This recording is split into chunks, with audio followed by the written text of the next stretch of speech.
सुप्रभात बच्चों, कैसे हैं आप सब। कल मैम ने आपको आपकी नैतिक शिक्षा बुक का पार्ट 5 करवाया था, तो आज मैम आपको आपकी नैतिक शिक्षा बुक का पार्ट 6 भक्तराज ध्रुव करवाएंगे।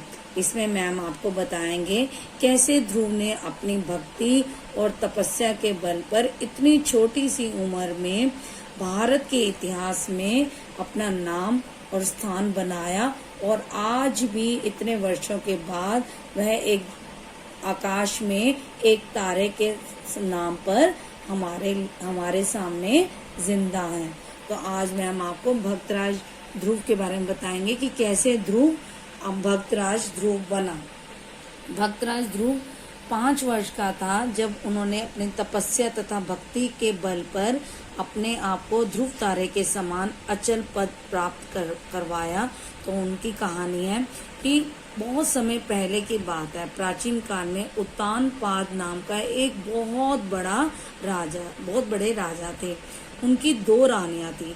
उनमें जो सबसे बड़ी रानी थी उसका नाम था सुनीति और जो छोटी रानी थी उसका नाम था सुरुचि।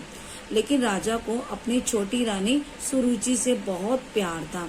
वह उनके मुंह से निकली हुई हर बात को प्रमाण अर्थात सबूत मानकर वह उसका पालन करते थे। अर्थात वह यह समझते थे कि रानी सुरुचि ने जो भी कहा है वह सही है, उसके आगे कुछ भी गलत नहीं है। लेकिन जो सुरुचि थी वह बहुत ही अधीर स्वभाव की थी, अर्थात उसे जल्दी ही गुस्सा आ जाता था। वह छोटी छोटी बातों पर गुस्सा हो जाती थी।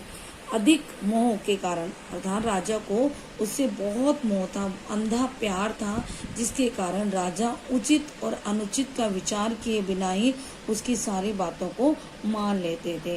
वह उसकी गलत बातों और कार्यों का भी कभी भी रोकते नहीं थे, क्योंकि उनमें उसकी गलत बातें और कार्यों को रोकने का साहस ही नहीं था। इसके विपरीत जो सुनीति थी बड़ी रानी, वह बहुत ही धीर और गंभीर स्वभाव की थी। किंतु जो छोटी रानी सुरुचि थी उसके कठोर व्यवहार के सामने वह भी अपने आप को असमर्थ पाती थी। सुरुचि छोटी होने पर भी पटरानी बनी हुई थी। नियम के अनुसार जो पटरानी होती है वह बड़ी रानी होती है और बड़ी रानी तो सुनीति थी, लेकिन फिर भी सुरुचि पटरानी बनी हुई थी। राजा के सारे कार्यों की बागडोर उसी के हाथ में थी। दोनों ही रानियों का एक एक पुत्र था। जो सुनीति का पुत्र था उसका नाम था रानी सुनीति के पुत्र का नाम ध्रुव था, और जो सुरुचि थी छोटी रानी उसके पुत्र का नाम उत्तम था। रानी सुरुचि के वश में होने से राजा सुनीति का हमेशा तिरस्कार अर्थात अपमान करते थे और अपने पुत्र ध्रुव से भी वह प्यार नहीं करते थे। जो सुरुचि थी वह चाहती थी कि उसका पुत्र उत्तम राज्य का उत्तराधिकारी बने, लेकिन नियम के अनुसार तो जो बड़ी रानी का बड़ा पुत्र होता है वही उत्तराधिकारी बनता है। लेकिन सुरुचि ये कदापि नहीं चाहती थी। वह यह चाहती थी कि उसका पुत्र उत्तम ही राज्य का उत्तराधिकारी बने। इसलिए वह ध्रुव और सुनीति को महल में नहीं रहने देना चाहती थी, क्योंकि उसे इस बात का डर था कि यदि वे महल में रहेंगे तो जो राज्य की प्रजा है वह उनको भूलेगी नहीं, और वह सुनीति को बड़ी रानी होने के कारण उसके पुत्र ध्रुव को ही राज्य का उत्तराधिकारी मानेगी और बनाएगी। इसीलिए उसने बड़ी रानी होते हुए भी सुनीति को शहर के बाहर साधारण लोगों की तरह जीवन व्यतीत करने पर मजबूर कर दिया। राजा कभी उसके घर भी नहीं जाते थे। एक दिन क्या हुआ, एक दिन महाराज अपने राजभवन में थे और रानी सुरुचि का जो पुत्र है उत्तम वह उनकी गोदी में बैठा हुआ था। इतने में क्या हुआ, सुनीति का पुत्र ध्रुव वहाँ घूमते घुमाते वहाँ पहुँच गया, और उसने जब अपने भाई को अपने पिता की गोद में बैठा देखा तो उसका भी मन हुआ कि मैं भी अपने पिता की गोदी में जाकर बैठूं। तो उसने अपने पिता के कहा, पिताजी मैं भी आपकी गोदी में बैठना चाहता हूँ, मुझे भी गोद में ले लीजिए। लेकिन जब यह बात ध्रुव ने अपने पिताजी से कही, उस समय ध्रुव केवल 5 वर्ष का था।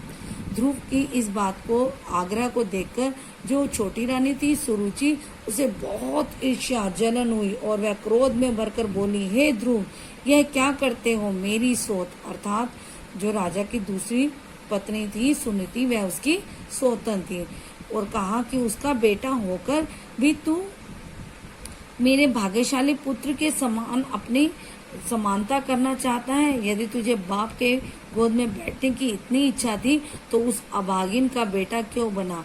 जा पहले तपस्या कर और ईश्वर से वर मांग, अर्थात ईश्वर से वरदान मांग कि अगले जन्म में तू मेरी कोख से उत्पन्न हो, तब इस गोद में बैठने की हिम्मत करना। अर्थात उसने ये कहा कि अगर तुझे अपने पिता की गोद में बैठना है तो तुझे मेरी कोख में से जन्म लेना चाहिए था, ना कि अपनी माँ की कोख में से। और अगर तुझे अभी भी अपने पिता की गोद में बैठना है तो जाकर उस ईश्वर की तपस्या कर और उससे वरदान मांग। तो बच्चों आज हम इतना ही पढ़ेंगे, तो आप भी इसको जहाँ तक मैम ने पढ़वाया बहुत अच्छे से पढ़ना और कल हम इसके आगे का पाठ करेंगे।